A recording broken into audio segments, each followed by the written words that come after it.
দেশ ও প্রবাসের সেতুবন্ধন রচনা এবং প্রবাসে বাংলাদেশিদের সুখ দুঃখের অংশীদার হয়ে প্রকাশনার ১৩ বছর পার করল নিউ ইয়র্ক থেকে প্রকাশিত সাপ্তাহিক বাংলাদেশ পত্রিকা। এ উপলক্ষে রোববার জ্যামাইকার তাজমহল রেস্টুরেন্টে এক জাঁকজমকপূর্ণ অনুষ্ঠানের আয়োজন করা হয়। অনুষ্ঠানে সাংবাদিক, লেখক, বিভিন্ন সামাজিক, সাংস্কৃতিক ও আঞ্চলিক সংগঠনের নেতৃবৃন্দ, ব্যবসায়ী ও কমিউনিটির বিশিষ্ট ব্যক্তিবর্গ ও পাঠক সমাবেশ ঘটে।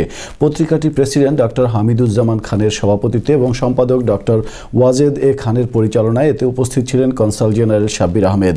অনুষ্ঠানে বেশ কয়েকজন বাঙালি মেধাবী ছাত্রছাত্রী, লেখক এবং সংগঠককে ক্রেস্ট দিয়ে সম্মাননা জানানো হয়।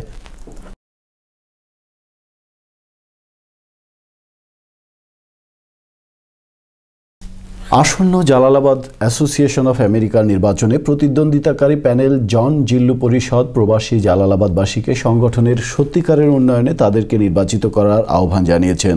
২৮ এপ্রিল বৃহস্পতিবার জ্যাকসন হাইটসের খাবার বাড়ি রেস্টুরেন্টে এক সংবাদ সম্মেলনে জন জিল্লু পরিষদের কর্মকর্তারা সর্বাধিক ভোটার ফর্ম জমা দেওয়ার দাবি করেছেন। তারা এবারকার নির্বাচন সুষ্ঠু ও নিরপেক্ষ করার জন্য বর্তমান কমিটির কাছে ভোটার লিস্ট প্রণয়নের কাজ দ্রুত ও নিরপেক্ষভাবে করার আবেদন জানান। তারা জানান, শীঘ্রই জন জিল্লু পরিষদের নির্বাচন পরিচালনা কমিটি ঘোষণা করা হবে। সেই কমিটি সিলেটের বিভিন্ন অঞ্চল থেকে যোগ্য প্রার্থীদেরকে নিয়ে পূর্ণাঙ্গ প্যানেল ঘোষণা করবে। সংবাদ সম্মেলনে উপস্থিত ছিলেন সভাপতি প্রার্থী জন উদ্দিন জয়নাল, সাধারণ সম্পাদক প্রার্থী আহমেদ জিল্লু এবং কামাল আহমেদ, রশিদ আহমেদ, সাব্বির আহমেদ সহ জালালাবাদের 4টি জেলা ও উপজেলার নেতৃস্থানীয় ব্যক্তিবর্গ। এছাড়া নির্বাচনে প্রতিদ্বন্দ্বিতা করছে বেলাল পঙ্কি প্যানেল সহ কয়েকজন স্বতন্ত্র প্রার্থী। শ্রীকৃষ্ণ ভক্ত সংঘ ইউএসের আয়োজনে রোববার উডসাইডের দিব্যাধাম মন্দিরে আয়োজন করা হয় উদয়স্ত হরিনাম সংকীর্তন। যুক্তরাষ্ট্রে বসবাসরত হিন্দু পুণ্যার্থীরা সূর্যোদয় থেকে সূর্যাস্ত পর্যন্ত হরে রাম হরে কৃষ্ণ জপমালার সাথে সাথে নেচে গেয়ে মহাপ্রভুর কৃপা কামনা করেন। শ্রী চৈতন্য মহাপ্রভুর আবির্ভাবের 526তম বার্ষিকী উপলক্ষে উদয়স্ত শ্রী শ্রী তারকা ব্রহ্ম হরিনাথ সংকীর্তন মহোৎসবে মানবকুলের শান্তি আর আগামী প্রজন্মের কাছে ধর্মীয় দর্শন বদ্ধমূল করার লক্ষ্যেই তাদের এ আয়োজন। নিউ ইয়র্ক সহ ট্রাই স্টেট থেকে ভক্তরা উৎসবে যোগদান করে কীর্তন ও পূজা অর্চনার মধ্য দিয়ে ভগবানের নৈকট্য লাভের চেষ্টা করে পার করেন দিনটি। যুক্তরাষ্ট্র প্রবাসী চলচ্চিত্র নির্মাতা কবির আনোয়ারের চলচ্চিত্র ঝড় বৃষ্টির নীড় এবং শোভন আনোয়ারের একক সঙ্গীত সন্ধ্যা অনুষ্ঠিত হল রোববার জ্যাকসন হাইটসের জুইশ সেন্টারে। কমিউনিটির বিশিষ্ট ব্যক্তিদের সাথে এতে উপস্থিত হয়েছিলেন 21 পদক পাওয়া কবি শহীদ কাদরী। অনুষ্ঠানের শুরুতে শোভন আনোয়ার পরিবেশন করেন বেশ কয়েকটি গান। পরে ঝড় বৃষ্টির নীড় নির্মাণ প্রসঙ্গে চলচ্চিত্রকার কবির আনোয়ারের বক্তব্য এবং সবশেষে প্রদর্শন করা হয় 59 মিনিটের এই ছবিটি।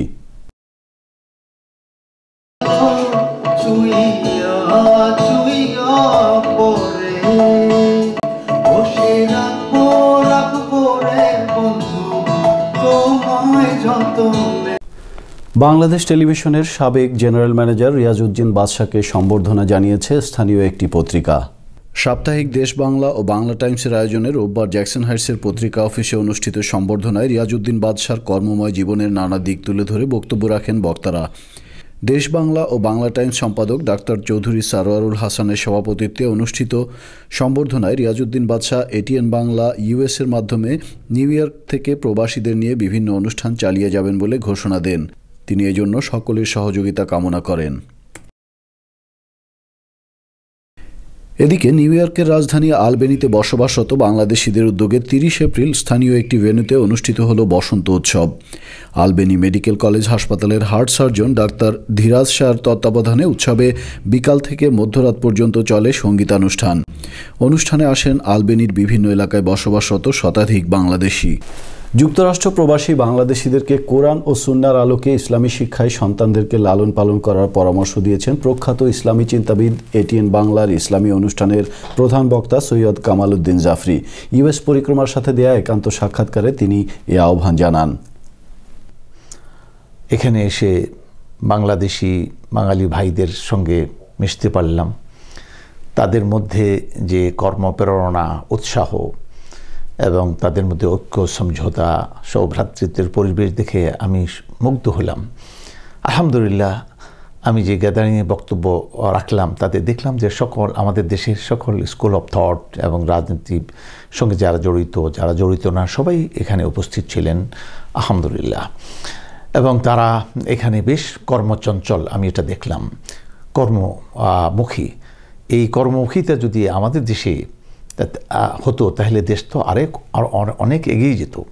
তা আমি মনে করি আজকে যারা এখানে, বিশেষ করে নতুন প্রজন্ম, তারা এখানে পড়াশোনার সঙ্গে জড়িত, তারা কর্মের সঙ্গে জড়িত। জ্ঞান অর্জন করা এবং কর্মমুখী হওয়া, এই দুটোর জন্য যদি সমন্বিতভাবে করা হয় তাহলে এই জাতিকে ঠেকিয়ে রাখে কে? ইনশাআল্লাহ আমি আশাবাদী যে ভবিষ্যতে বাংলাদেশের ভবিষ্যৎ অনেক ভালো হবে। তবে আমার মেসেজ হচ্ছে, বিশেষ করে এখানে যারা জন্মগ্রহণ করেছে নতুন প্রজন্ম, তারা যেন নিজের দেশকে ভুলে না যান।